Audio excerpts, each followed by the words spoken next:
Rheumatic disease या जोड़ों की बीमारी अगर किसी शरीर के एक ही हिस्से में होती है तो उसे किस प्रकार से पहचाना जाए, कैसे डायग्नोसिस किया जाए।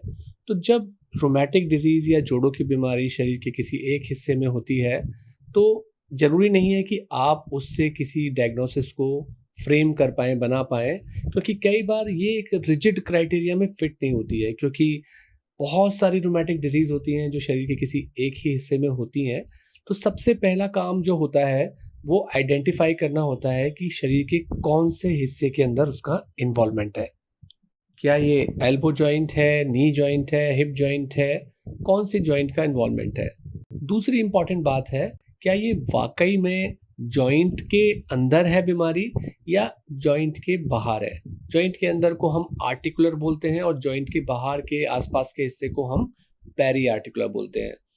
कई बार ये भी होता है कि जब आपको एक जॉइंट में ज़्यादा पेन होता है और दूसरे किसी और जोड़ में भी दर्द है, बट पहले के मुकाबले बहुत कम होने की वजह से उसकी सही प्रकार से डायग्नोसिस नहीं होती है, पता नहीं होता है, तो ये भी जानना ज़रूरी है क्वेश्चंस पूछने के साथ-साथ।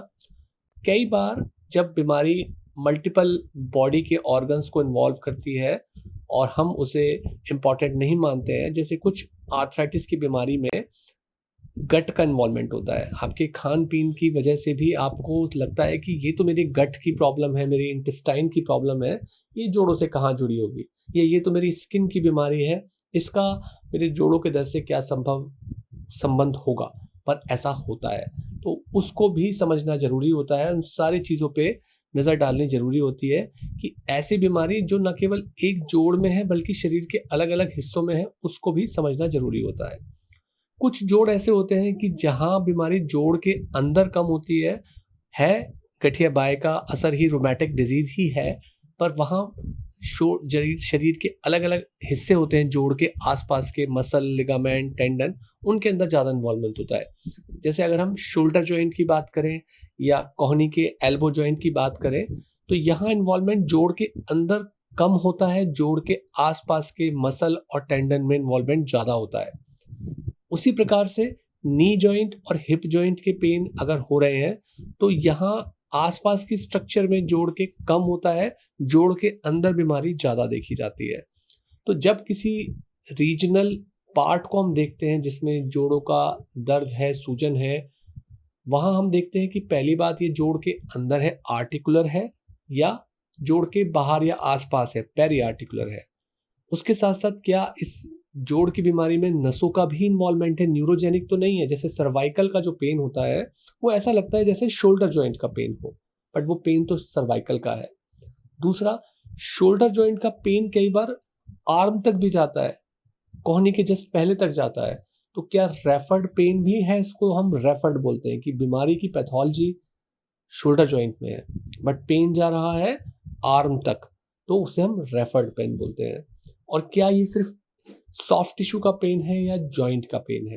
क्योंकि जॉइंट का पेन होगा उसको हम अभी समझेंगे कि उसको हम अलग तरीके से पता लगा सकते हैं, पर जॉइंट के बाहर कई सारी स्ट्रक्चर होती हैं जो पेनफुल हो सकती हैं इन्हीं रूमेटिक बीमारियों में।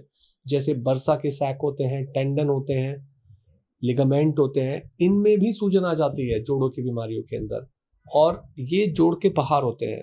तो हमें उस डिजीज़ को देखना होता है। कई बार जो टेंडन की बीमारियाँ होती हैं, वो नॉर्मली ओवर यूज़ की वजह से भी हो सकती हैं। जैसे कि अगर आपके घर में छोटा बच्चा है, आप उसको बार-बार गोदी ले रहे हैं, तो आपके रिस्ट जॉइंट में या एल्बो जॉइंट में पेन हो सकता है। अगर आप रेगुलरली टेनिस खेलते हैं, तो आपको टेनिस एल्बो या गोल्फर्स एल्बो जैसी बीमारियाँ हो सकती हैं। या अलग-अलग एरिया के जो टेंडन पे खिंचाव पड़ सकता है, आप कोहनी ज़्यादा रख के काम करते हैं, तो ओलिक्रोनॉन के ऊपर एक बरसा बन सकता है ओवर यूज़ की वजह से। पर ओवर यूज़ के अलावा ये गठिया बाई की रूमेटिक डिजीज़ में भी होता है। कैसे पता लगे कि अगर ये पेन बार-बार हो रहा है, रिकरेंट हो रहा है और एक टेंडन पे नहीं हो रहा जिसको आप ज़्यादा यूज़ कर रहे हो, ओवर यूज़ की हम बात करें तो, अगर ये मल्टीपल टेंडन्स का इन्वॉल्वमेंट हो रहा है, तो ये एक पूरी की पूरी होल डिजीज़ का पार्ट है, जिसे हम बोलते हैं सीरोनेगेटिव स्पॉन्डाइलोआर्थ्रोपैथी। यानी नॉर्मल गठिया बाई के टेस्ट में ये बीमारी पता चलती नहीं है, पर अगर ये मल्टीपल टेंडन के अंदर पेन कर रही है, लिगामेंट के अंदर पेन कर रही है, अलग-अलग सैक जिसे हम बर्सा बोलते हैं, उनके अंदर सूजन आ रही है, तो ये एक बीमारी का पार्ट हो सकता है। कई बार जब ये टेंडन या लिगामेंट पे बीमारी होती है, गठिया बाई या रोमैटिक डिजीज से, तो इनको पहचानने के लिए हमें 2 चीज़ें समझनी ज़रूरी है।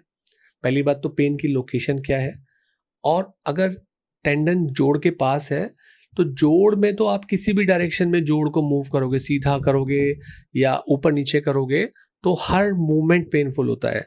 जबकि टेंडन और लिगामेंट में अगर सूजन है, तो उस मूवमेंट में जहाँ वो टेंडन और लिगामेंट काम में आ रहा है, वो ही मूवमेंट पेनफुल होगा, बाकी सारे मूवमेंट ठीक होंगे। तो हमें उन मूवमेंट को देखना होता है जिसमें ये टेंडन का यूज़ हो रहा है।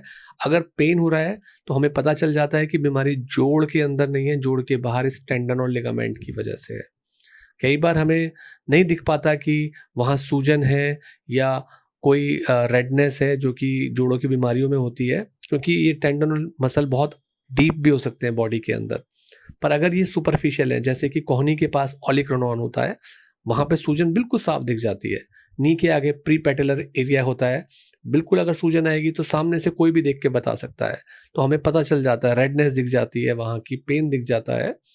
तो इस प्रकार से ये जो चीज़ थी हमारी, कि हम जब जोड़ों की बीमारी को डायग्नोस कर रहे होते हैं, तो हम इन सारे एस्पेक्ट्स को देखते हैं कि किसी एक बीमारी का हिस्सा है या किसी बड़ी बीमारी का एक छोटा पार्ट है, और हम अलग-अलग तरीके से उनको एक नतीजे पे पहुँचने के लिए चेक करते हैं।